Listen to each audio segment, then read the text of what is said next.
Tapi kenapa dikatakan bahwa berbahagialah yang kata pertama dengan kata bersuka dengan kata diberkatilah. Teman-teman, kalau kenapa ada perbedaan kata? Apakah karena tiba-tiba diterjemahkan lalu berubah maknanya atau sebagainya? Tidak. Tapi maknanya tetap sama. Contohnya apa Kak Reni? Contohnya Kak Aldi. Coba Kak Aldi boleh keluarkan handphonenya Kak Aldi. Boleh Kak Reni pinjam Kak Aldi? Buat selamanya enggak Kak Aldi? Nah contohnya tiba-tiba Kak Reni dikasih ke Aldi handphonenya. Yang harganya sama kayak motor Vario Kak Reni. Gitu kan. Kira-kira menurut teman-teman Kak Reni senang atau senang banget? Senang banget dong dikasih handphone yang seharga motor Kak Reni. Kalau motor Kak Reni kan Kak Reni tumpangin ya, Kak Reni bisa kemana-mana. Kalau ini kan didudukin bisa rata layarnya retak gitu kan, bahaya gitu kan. Oh ada pesan kali, sebentar kali ya. Nah kalau Kak Reni dikasih diberkati Tuhan gitu kan, melalui orang lain dikasih handphone yang wow banget seperti ini gitu kan. Kira-kira Kak Reni seneng nggak? Kak Reni berbahagia nggak? Oh bahagia banget seperti yang tadi Kak Reni bilang. Nah karena itu diterjemahkan dalam versi Indonesia, diberkatilah diterjemahkan dalam arti berbahagialah. Karena orang yang diberkati pasti berbahagia. Terima kasih Kak Aldi. Hampir buat Kak Reni. Nah orang yang diberkati oleh Tuhan pasti hidupnya berbahagia. Karena itu diterjemahkan berbahagialah bukan diberkatilah. Amin. Siapa di sini saat diberkati Tuhan biasa aja? Kak Reni rasa nggak ada deh. Setiap kita pasti saat kita diberkati pasti kita sangat senang. Walaupun mungkin kayak Kak Aldi diem. Tapi hatinya yes Tuhan terima kasih yes amin gitu kan. Tapi wajahnya itu stabil gitu kan. Nah tapi hatinya udah melompat-lompat jingkrak-jingkrak itu karena diberkati Tuhan gitu kan. Nah contohnya seperti itu. Oke baik Kak boleh selanjutnya Kak Michael atau Kak Randy. Hari ini Kak Randy panggil Kak Randy. Kak Randy di depan panggil Kak Randy yang di belakang. Diklik lagi kali. Atau hanya orang yang beriman yang bisa melihat. Oke, Kak Michael suara Karin terdengar kan ya? Oke, apa perlu nempel banget di mulut ini? Lanjut aja sumpah slide yang kedua tampil. Balik lagi sebentar Kak. Nah yang pertama kita bicara tentang suci hatinya. Kalau tadi kan dikatakan murni. Karin baru bahas tentang berbahagialah atau berdiberkatilah. Lalu yang berikutnya adalah suci hatinya. Next Kak.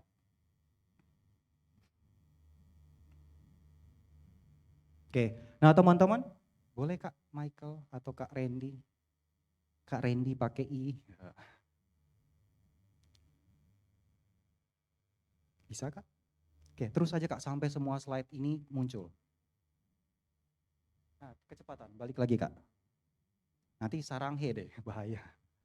Nah, teman-teman, kita baca berikutnya di sini Kak Randy baca saja. Kalau tadi kan berbahagialah. Selanjutnya kata yang berikutnya dari Matius 5 ayat 8. Dari Matius 5, apakah terlalu dekat? Atau di Matius 5 ayat 8 dikatakan tadi berbahagialah sudah kami bahas. Selanjutnya orang yang suci hatinya atau yang murni. Kata suci yang dipakai dalam Alkitab di dalam bahasa Yunani adalah kataros. Coba katakan sama-sama kataros. Entah benar katanya kataros atau katharos. Nggak tahu yang mana yang benar. Kurang lebih tulisannya hurufnya seperti di depan. Artinya apakah? Artinya adalah murni atau tanpa ada campuran.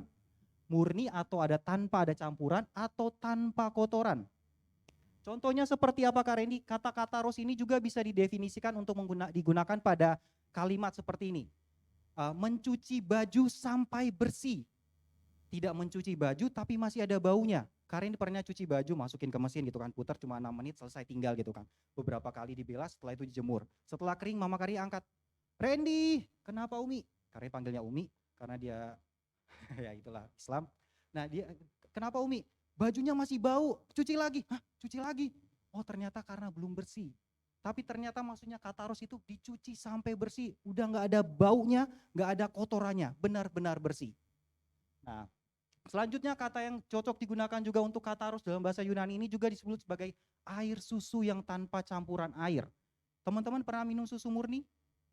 Pasti semua kita pernah minum susu murni saat kita bahasanya brojol gitu kan. Saat kita lahir ke dalam dunia, kita langsung diberikan oleh susu murni oleh ibu kita gitu kan.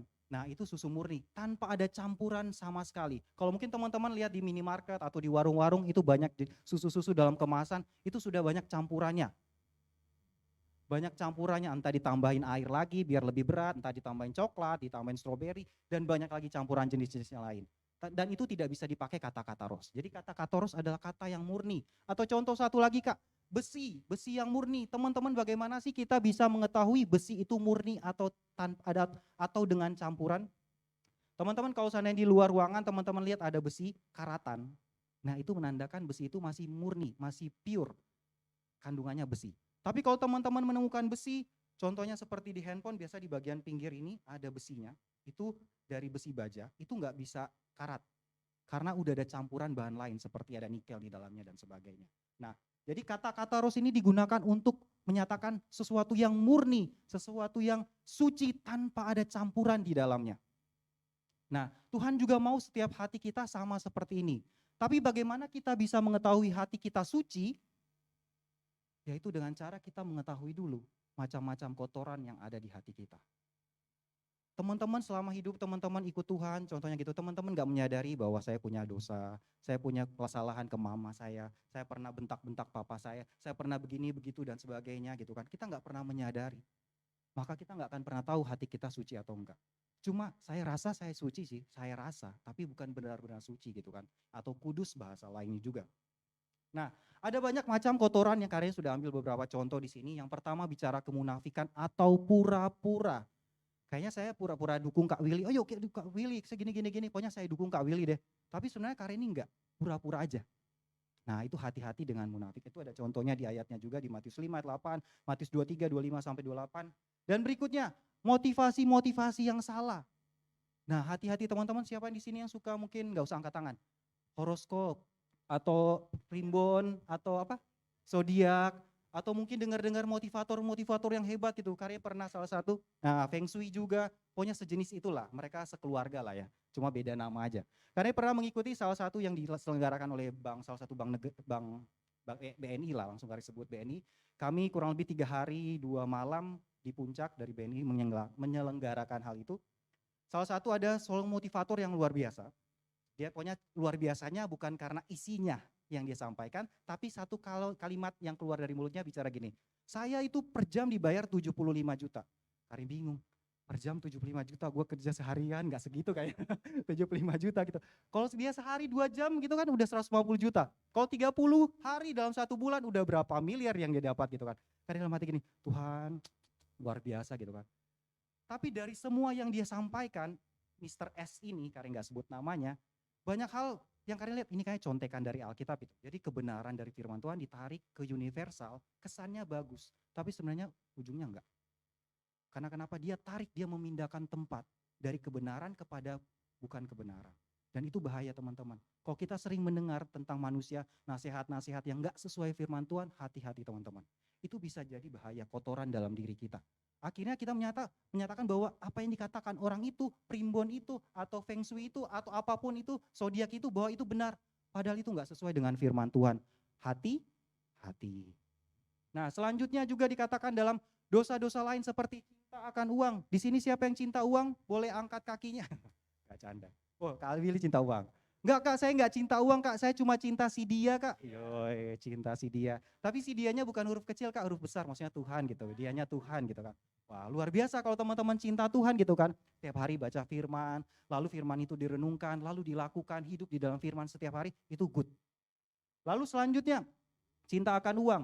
Lalu iri hati, oh Kak, kemarin saya lihat adik saya dikasih handphone baru Kak. Kok saya handphonenya udah 3 tahun Kak, udah mulai nge-lag Kak, RAM-nya cuma 2 giga Kak, adik saya dikasih yang 8 giga Kak. Pokoknya saya kesel banget Kak sama adik saya Kak.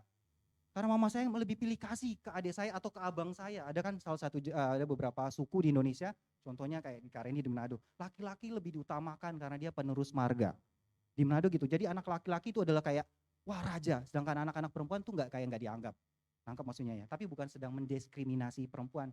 Enggak, maksudnya itu memang ada beberapa suku, mungkin Batak juga kurang lebih sama ya, Manado juga kurang lebih seperti itu. Jadi laki-laki lebih disanjung gitu. Jadi semuanya dibeliin laki-laki, dikasih utama gitu. Sampai anak-anak perempuan mungkin di sana sepupu Karin yang perempuan begini, kok dia lagi dibeliin, karena kenapa? Terlalu mengutamakan anak-anak laki-laki. Katanya sih penerus marga atau fam kalau bahasa orang Manado. Nah, hati-hati karena kita bisa lihat ada orang tua kita yang mungkin yang lebih memilih, bukan lebih memilih, lebih menyayangi adik kita dengan diberikan barang ini, barang itu dan sebagainya. Akhirnya timbullah iri hati di dalam hati kita. Bahaya teman-teman. Karena kenapa? Bisa menimbulkan kebencian. Wah teman-teman, kalau orang udah benci itu susah banget. Karena pernah dengar salah satu orang tua dia bilang gini, karena nggak sebut lah. Pokoknya ada orang lah, orang yang udah usia tua gitu kan. Dia bilang gini, pokoknya sampai kapanpun saya nggak akan pernah mau ngomong sama dia. Serem kali ini orang. Kenapa? Dia cerita panjang lebar gitu kan. Biar kalian kasih tahu dulunya, ketahuan ntar orangnya. Nah, akhirnya banyak banget gitu sampai astaga Tuhan segitunya. Tapi saya bagian kalian bilangin Tuhan, kalian berdoa supaya orang ini bisa berubah gitu kan. Janganlah begitulah. Wong setiap hari ke gereja gitu kan dengar firman, masa firman itu nggak ada berdampak sama sekali buat hidupnya gitu kan. Nah, tapi kalian nggak mungkin bisa nasihati dia karena usianya mungkin udah 60-an lebih gitu kan. Tapi kalian cuma bilang Tuhan, paling nggak ubah orangnya itu karena kalian kenal orangnya. Nah, hati-hati teman-teman, dari benci teman-teman bisa berakibat ke banyak hal. Salah satunya nanti ada contohnya, salah satu tokoh di Alkitab. Lalu yang berikutnya egois, pokoknya semuanya saya, jangan dia, pokoknya nggak mau dia duluan. Pokoknya saya yang paling utama, hati-hati egois. Teman-teman, dari egois teman-teman bisa dibenci banyak orang dari satu hal seperti itu. Karena itu jangan sampai teman-teman, pokoknya saya kak, pokoknya saya diduluan kak, kok anak baru sih kak yang dilayani duluan, kok saya yang udah lama nggak pernah dilayani kak. Nah, hati-hati seperti itu teman-teman. Nah, jangan sampai seperti itu. Oke. Berikutnya keinginan duniawi, banyak hal keinginan kita. Oh kak, saya pengen jadi boy band kak. Oh laki-lakinya cuma sebagian ya. Saya pengen jadi girl band kak. Wah yang seperti ini itu. Kalau cewek kan sukanya yang boy band kayak apa yang masih baru sekarang TXT, lalu Treasure, lalu Enhypen ya. Kalau nggak salah sebutannya. Oh kak Suno kak, ganteng kak. Oh Jungkyu kak, waduh banyak banget gitu seperti itu gitu kan.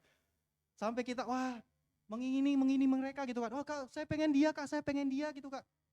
Sampai salah satu stand up komedi dia bilang gini, mereka di Papua mereka bilang gini, semua cewek-cewek Papua sekarang standarnya Korea gitu kan. Mereka nggak lihat gitu kan. Sampai sampai Karim lihat itu ketawa gitu. Astaga, Karim nggak lanjutin takutnya bahaya. Nah, lalu bicara percabulan dan lain-lain teman-teman, bicara dosa pornografi dan sebagainya. Teman-teman hati-hati dengan semua itu. Kita perlu namanya temukan dulu. Saat teman-teman temukan, teman-teman sadari bahwa semua itu membuat kita nggak murni hatinya. Semua itu membuat kita nggak suci hatinya, nggak akan bisa hidup kudus. Karena itu perlu kita temukan dulu. Kalau kita nggak pernah temukan semua hal itu, teman-teman, nggak akan pernah adanya perubahan di dalam hidup kita. Kita nggak akan pernah namanya suci hatinya. Paling saya merasa suci, merasa. Tapi tidak pernah suci hatinya. Karena kenapa kita nggak pernah beresin namanya kotoran-kotoran itu. Boleh Kak, next Kak Randy. Randy pakai I-nya. Kalau ini kan Randy pakai Y ya. Oke, Amsal 4 ayat 23 kita baca sama-sama 1, 2, 3. Jagalah hatimu dengan segala kewaspadaan. Karena dari situlah terpancar kehidupan. Dari hati terpancar kehidupan. Kenapa perlu kita menjaga hati? Boleh kita baca sama-sama. 1, 2, 3. Hati merupakan pusat kehidupan, sehingga hati yang suci merupakan sesuatu yang penting. Karena hal itu mempengaruhi seluruh kehidupan kita. Amin. Dari hati teman-teman perlu jaga, perlu bereskan. Karena itu di Amsal 4 ayat 23 dikatakan, jagalah hatimu. Bukan jaga gini, ini contohnya ini hati kita jagain. Ayo gak boleh ada yang, bukan seperti itu. Tapi teman-teman juga bicara beresin hatinya kalau seandainya hatinya gak benar. Ternyata di sini ada cat gitu kan, di mejanya ada cat gitu kan. Ada barang-barang yang contohnya sisa makanan udah seminggu gitu bau busuk, udah ada ulet-ulet belatung-belatungnya gitu. Teman-teman beresin, tangkap maksudnya ya. Nah seperti tadi hati suci bicara beresin semua yang gak perlu, semua yang gak benar kita beresin dari hati kita. Bukan dijaga-jaga, nggak boleh, bukan begitu. Emang main benteng ya kalau nggak salah zaman dulu masih ada main benteng. Nggak seperti itu, tapi dijaga berarti teman-teman beresin hati teman-teman. Hati kita termasuk Kak Randy. Kita diberesin. Next Kak.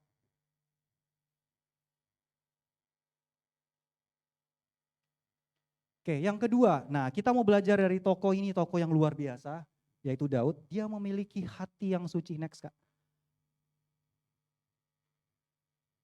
Nah, ini adalah Raja Daud.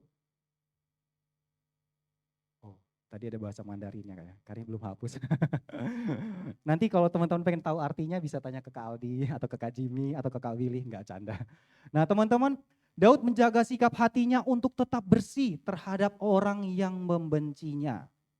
Saul iri kepada Daud karena ia lebih dipuji oleh bangsa Israel. Dalam 1 Samuel 18 ayat 7 dikatakan, dan perempuan yang menari-nari itu menyanyi berbalas-balasan.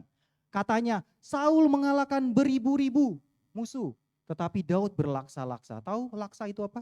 Berpuluh-puluh ribu. Ya kurang lebih 10 kali lipat daripada ribu lah. Nah, jadi Saul iri. Contohnya Kak Willy gitu kan. Kak Willy pulang gitu kan. Kak Randy rajanya. Kak Randy raja Saul. Kak Willy Daudnya. Saat Kak Randy pulang, wah rakyat pada menyorak. Wah Kak Randy mengalahkan 1000 pasukan. Keren, keren. Tapi Kak Willy 10.000. Wah, kira-kira hati Kak Randy gimana? Sedih nggak? Sakit nggak? Wah sakit. Nah itu mungkin yang dialami oleh Saul karena dia nggak beres hatinya. Tapi kalau dia beres hatinya pasti dia senang. Karena kenapa? Orang yang dia didik bahasanya gitu kan. Teman anaknya dia itu mengalahkan lebih hebat dari dia. Sama seperti prinsip papa mama kita di rumah. Kalau papa mama cuma lulus SMA, kamu harus S1. Ada yang seperti itu papanya di rumah mamanya? Ada seperti itu kecuali papa mama Kak Randy. Enggak canda. Saul iri kepada Daud. Karena kenapa? Karena Daud lebih dipuji. Oh, padahal Saul udah diangkat juga. Tapi kata tetapi itu ternyata bahaya, bisa bikin orang iri. Apa yang terjadi selanjutnya, Kak? Boleh, Kak, next. Nah, di gambar ini Saul mau Daud yang kanan, Saul yang kiri mau ditombak. Ya. 1 Samuel 24 ayat 1 sampai 2 berkata, kemudian Saul mengambil 3.000 orang, 3.000 sedikit banyak. Oh Kak, di ruangan ini lebih banyak daripada 3.000 kata. Amin. Kita beriman dulu. Wow, cepat sekali. Kemudian Saul mengambil 3.000 orang dan terpilih dari seluruh bangsa Israel. Lalu pergi mencari Daud dan orang-orangnya di Gunung Batu Kambing Hutan. Nah namanya mungkin Kambing Hutan gitu nama gunung batunya. Nah teman-teman, Saul datang dengan 3.000 pasukan dan dikatakan dia terpilih. Apa yang terjadi? Terpilih, teman-teman pernah dikejar-kejar 3.000 orang? Enggak pernah. Kira-kira teman-teman kalau dikejar 3.000 orang dan orangnya terpilih dari seluruh bangsa Israel, satu Indonesia 272 juta orang. Terus diambil 3.000 yang terbaik. Terus ngejar teman-teman gitu, bawa kuda, bawa pedang gitu kan. Bawa apa? Bawa panah, bawa lembing gitu, bawa tombak dan sebagainya. Teman-teman kira-kira larinya seperti apa? Pasti larinya tangan ini mungkin udah jadi kaki. Ayo, pokoknya sebisa mungkin lari sekencang-kencangnya gitu kan. Karena kenapa? Karena ketakutan 3.000 orang menyerang, mengejar gitu kan, dengan bawa pedang gitu kan. Wah, Daud sini lu gitu kan, mau dikejar, mau dihajar gitu kan. Saking karena kenapa? Karena irinya Saul kepada Daud. Karena iri bisa terjadi sesuatu yang besar. Lanjut Kak, karena cepat lagi. Ayo Kak. Nah, menariknya gini, walaupun Daud sudah dikejar-kejar dengan 3.000 orang terpilih, mereka bawa pedang, mereka bawa apapun senjata yang bisa untuk menumpas, membantai bahasanya kasarnya seperti itu. Daud, tapi menariknya sikap hati Daud. Daud memiliki beberapa kesempatan untuk bisa membunuh Saul, membalas dendam ke Saul. Yang pertama di 1 Samuel 24 ayat 6 sampai 11 dalam gua.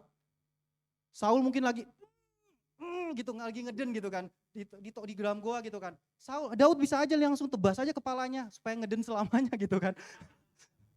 Supaya ngeden selamanya gitu kan. Tapi menariknya gini, Daud nggak melakukan hal itu. Daud nggak melakukan hal itu. Lalu kesempatan yang kedua saat Saul bermimpi sedang tidur gitu, dia berbaring tidur gitu kan, mungkin lagi senyum-senyum mimpi ketemu sesuatu yang bahagia gitu kan. Mau bilang 72 bidadari kan bahaya. Nah lagi seneng banget gitu kan, dia mimpi gitu kan, lagi senyum-senyum gitu kan. Daud bisa aja langsung tebas kepalanya supaya senyum selamanya gitu kan di wajahnya. Tapi nggak dilakukan oleh Daud seperti itu teman-teman. Karena kenapa? Sikap hati yang dimiliki oleh Daud.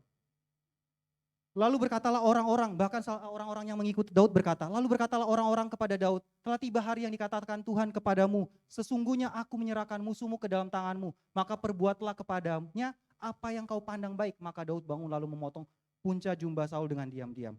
Sekalipun ada firman Tuhan yang berkata seperti itu, tapi Daud gak melakukan karena dia punya sikap hati yang benar.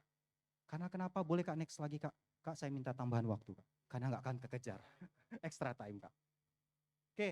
Respon Daud dikatakan dalam 1 Samuel 24 ayat 7. Lalu berkatalah ia kepada orang-orangnya, dijauhkanlah Tuhan kiranya daripadaku untuk melakukan hal yang demikian kepada Tuanku, kepada orang yang diurapi Tuhan. Yakni menjamah dia Sebab dialah orang yang diurapi Tuhan. 2 kali dikatakan orang yang diurapi Tuhan. Daud punya sikap hati yang luar biasa. Sekalipun dia punya kesempatan, 2 kesempatan. Yang tadi Karim bilang pas dia lagi ngeden, lagi mimpi indah. Tapi Daud gak melakukan hal itu. Dia gak tebas aja kepalanya si Saul. Oh mungkin kalau kita hari-hari ini kita benci sama orang yang sering melukai kita, yang sering bully kita, yang sering ngatain kita, yang sering apapun tentang kita gitu kan. Kita mungkin sampai, Tuhan kalau bisa terjadi sesuatu. Kadang-kadang mungkin seperti itu. Karena ini di rumah ada tetangga yang setiap hari dia hidupin mobil gitu kan. Mobilnya diesel.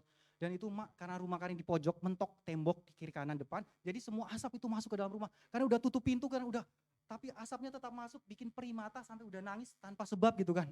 Lalu batuk, susah nafas gitu setiap hari di rumah seperti itu 1 hari 2 kali gitu kan. Sampai kan Tuhan, kadang-kadang dalam hati tiba-tiba terbesikin Tuhan, kalau bisa mau mobilnya rusak gitu, kalau bisa mobilnya rusak gitu kan. Tapi tiba-tiba Tuhan ingatin lagi, apakah seperti itu anak Tuhan? Hati lu seperti itu?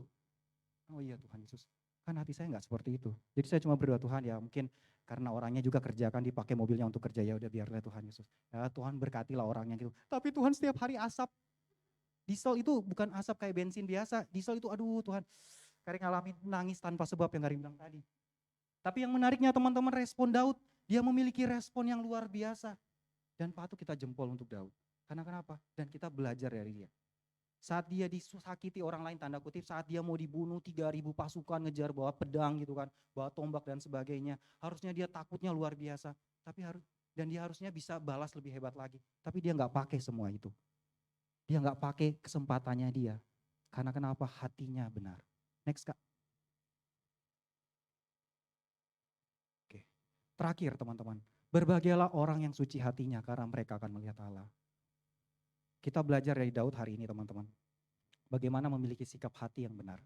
Sekalipun kita disakiti, sekali lagi teman-teman, jangan ambil kesempatan untuk membalas. Oh Kak, ya udah kalau gitu saya nggak ambil kesempatan balas. Saya berdoa aja Kak supaya terjadi sesuatu sama dia. Nggak seperti itu. Tuhan gak mau kita punya sikap hati seperti itu teman-teman. Walaupun orang sudah jahat sama kita teman-teman tetap percayalah. Tuhan pasti bisa ubah orang itu. Kita doakan supaya orangnya berubah. Bukan supaya orangnya dibalas. Amin. Sekali lagi kita doakan orang yang menyakiti kita, yang sering bikin kita kesel dan sebagainya itu bukan untuk dibalas. Tapi supaya dia bisa berubah. Siapa tahu dia bisa kenal Tuhan. Amin. Amin teman-teman. Oke. Teman-teman kita boleh Kak Tessa, selesai Kak, saya Kak. Nah teman-teman, sama-sama kita belajar setiap hari. Teman-teman saran Karin ini teman-teman setiap hari mari sama-sama kita belajar namanya baca firman. Atau dari saat teduh teman-teman setiap minggu dapat. Teman-teman saat teduh yang teman-teman dapat setiap hari itu sudah sangat cukup untuk membantu kita. Supaya hati kita bisa diproses. Memiliki hati yang murni, kataros, dicuci bersih. Tanpa adanya kotoran lagi, gak ada bau lagi, tapi semuanya bersih. Itu yang Tuhan mau dalam hati kita. Tuhan mau juga hati kita murni, tulus kepada Tuhan tanpa bercela, tanpa ke kiri atau ke kanan, tapi benar-benar fokus kepada Tuhan. Tuhan ini hati saya Tuhan. Saya mau mengikut Tuhan, memang mengikut Tuhan kesannya gak enak. Karena kita harus beresin hati kita. Tapi kak egois kita, egonya kita tuh lebih besar daripada kita mau mengasihi orang. Nah hari ini kita sama-sama berubah teman-teman. Milikilah sikap hati sama seperti Daud.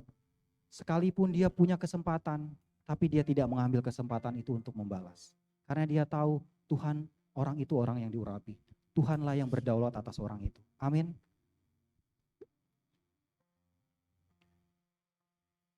Yuk teman-teman kita mau sambil berdoa. Kita mau tutup mata kita teman-teman. Ucap syukur Tuhan, untuk kasih Tuhan dalam hidup setiap kami Tuhan Yesus. Banyak hal yang terjadi di dalam hidup setiap kami Tuhan Yesus. Proses bagaimana kami sampai memiliki hati yang suci di dalam Engkau Tuhan. Hati yang bersih, hati yang tidak ada campuran hal-hal yang tidak benar Tuhan Yesus. Bila ada hal-hal yang seperti itu Bapa yang tidak datang daripada firman Tuhan. Ada iri hati, ada kebencian, ada dendam, ada banyak hal-hal yang lainnya Tuhan Yesus yang tidak sesuai firman Tuhan. Kami hari ini kami mau katakan kami cabut dari hati kami. Kami singkirkan dari hati kami. Dan biarlah Tuhan Yesus yang sepenuhnya bertata di dalam hati setiap kami. Yes Tuhan Yesus, terima kasih Tuhan Yesus untuk hari ini Tuhan Yesus. Tuhan Yesus, hamba berdoa untuk setiap teman-teman yang ada di ruangan ini Tuhan Yesus, di lantai 2 ini maupun yang ada di rumah Tuhan Yesus. Biarlah Engkau menjamah setiap mereka Tuhan Yesus. Engkau pulihkan setiap hati yang masih terluka Tuhan Yesus. Hati yang benci Tuhan Yesus, hati yang berduka Tuhan Yesus. Hati apapun Bapak yang tidak benar Bapak, tidak sesuai dengan kebenaran firman Tuhan. Kami hamba-Mu berdoa Bapak, biarlah Engkau bersihkan Tuhan Yesus dari hati setiap mereka Tuhan. Dan mereka mendapatkan hati yang murni Tuhan, yang baru yang datangnya daripada Tuhan. Yes Tuhan Yesus. Dari segalanya, Yesus Kala pujian Teman-teman, bagiku. kita mau menyanyikan lagu ini teman-teman. Segala pujian dan syukur bagimu, Allah yang mulia, kuduslah namamu. Kaulah yang awal dan akhir dari segalanya, Yesus Kaulah pujian bagiku.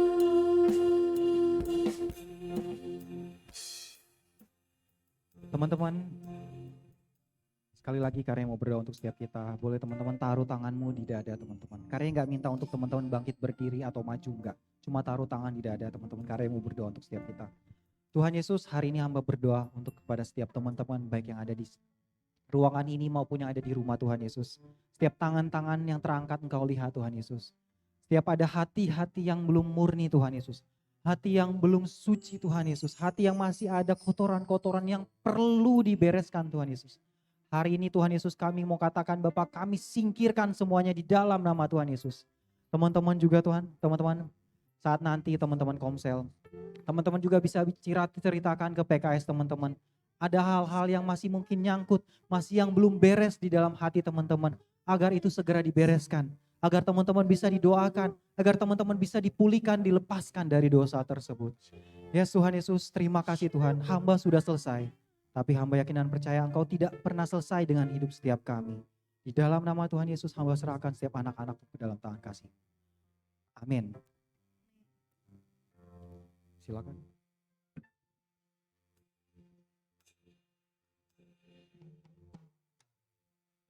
Oke, boleh teman-teman bangkit berdiri.